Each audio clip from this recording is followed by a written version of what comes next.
Okay, I've thought I'd do a bit of an update on a few of the different strains. Obviously, these are the snow white albinos. This is the female that hasn't had babies yet. And she's obviously getting pretty rotund and not too far from having a drop of fry, which would be good. The male's doing really well. This is the one that was the nicer of the two. It looks like there's a little bit of a yellow, like right here in the front part of the body. The back part has like a little bit of a blue right there. And tail's solid white. These have adjusted well, obviously, to my water. They're doing great. This is the other pair. And this is the female that had babies about 3 weeks ago. And obviously she is pretty close to doing that again. The male is the one that had a little bit of a nick in his tail. And if I get him to turn to the side, you can see that that is completely filled in. Trying to get him to move. Hey, he's lazy.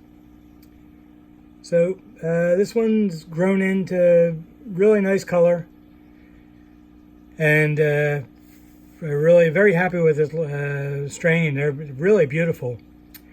And they've done really well. You can see now the tail is completely filled in.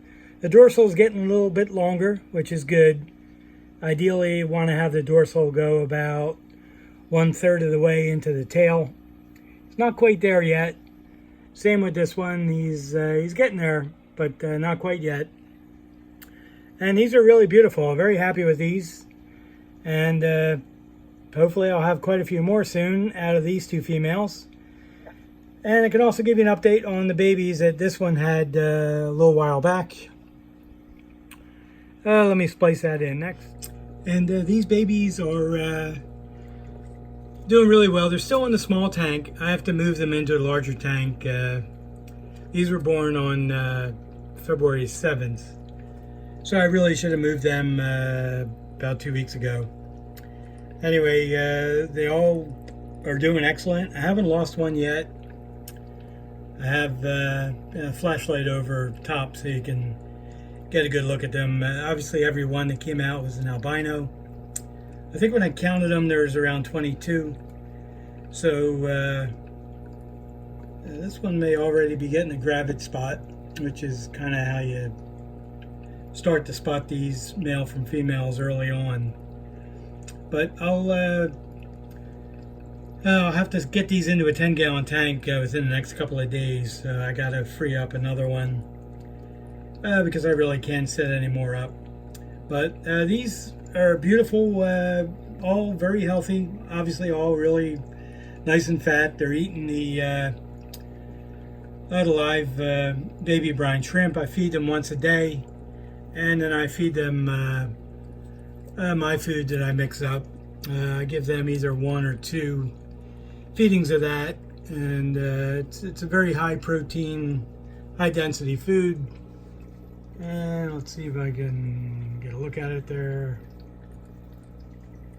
And that's it. That's what it looks like. And see if I can. There we go. It kind of looks like coffee grounds, but it's a number of different foods. And there we go. We get a little bit better look at it. This has about close to 55 to 60% protein. And I'm working on getting the lab to do a analysis on it. But anyway, I do feed them flake food once in a while that I crumble up. It's a few different types that I mix up together, and then I just crumble it into really small, really like powdery pieces actually. And so far I'm getting really good growth rate out of them, very healthy. And if all goes well, I should be able to start telling males from females soon. So the other thing I would say with your guppies is, besides checking them every few days to make sure that their bodies are developing right, you also want to view them from above to see if there's any crooked spines. Bent spines you can see from the side. This lateral line will just be bent, which thankfully none of these were. But if you look at guppies from above, you can see if they have like a crooked spine that's only visible from above, which is pretty odd, but you want to get them out right away as well. So anyway, I will try to add to this with some of the tanks of the Platinum Red Mosaic big ear guppies, and maybe one other strain. But anyway, thanks for watching, and if you have any questions about the snow white albinos or any of the food or anything like that, just either mention it in the comments or you can send me an email. Anyway, thank you very much. And here's a few of the tanks of the, I think I have about 7 tanks of the Platinum Red Mosaic big ear guppies. This is the original male, as I mentioned before, initially from Indonesia. So he's a naturalized citizen, I guess. And he's over a year old. I've had this line since the first week of March of last year. A couple of long fin females that were from the first drop. The initial 2 females have died off. Here's some tank of babies from late October, and they're just starting to color up. You can see it. This one is going to be a long fin female, and as is that one there. And we have a couple of males coloring up, which is good. And this is another tank of babies that are just starting to color up. And there's a couple different sizes in there because I had 2 different drops. But the tail color comes in first, and then about a month or so later, the dorsal starts to color up. So I would say my experience of having these fish, this line for over a year, it takes 4 months minimum for the males to fully color up. As you can see, the longfin gene works a little quicker, but yeah, and that's something to keep in mind, because when you choose breeders, what I've been doing is I've been picking the ones that develop the pec fins. Like this one I wouldn't pick because it doesn't have dark pec fins yet, and this one does, so I would pick this one. And I have a few other tanks of them. The other tanks, the lights went out. These are the half black AOCs, leopards. That's another tank, an older tank of breeders of the line. These males have colored up beautifully, and the dorsals have colored in now. At least 5 of the males in here are the long fin. So I'm probably going to put an auction on Aquabid soon and sell a pair of the regular fin, a pair of the long fin together. And here's another tank of them. It's a tank of breeders, and as you can see, this is the long fin male. That's the one that I said was switching from a female to a male.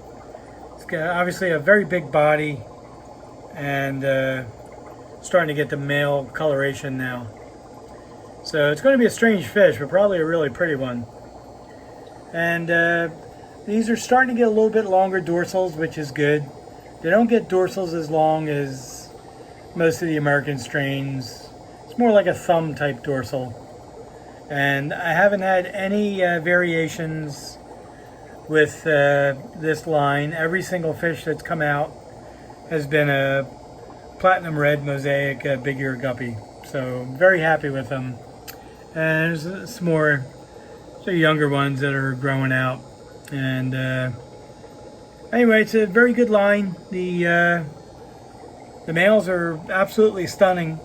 The females on these do not get the same coloration in the tail as the males, which is a little confusing even to me. I questioned the breeder initially, without being a jerk. I just hadn't seen too many lines of fish before where the females are a different color tail fin than the males.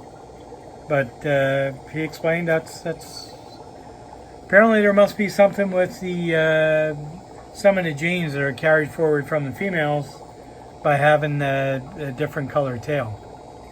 So anyway, these are some of the really beautiful ones. This is one of the best males, young males I have. Very large pec fins.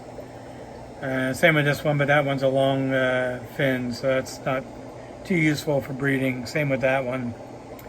But these are gorgeous fish, really beautiful. Very happy with this strain, and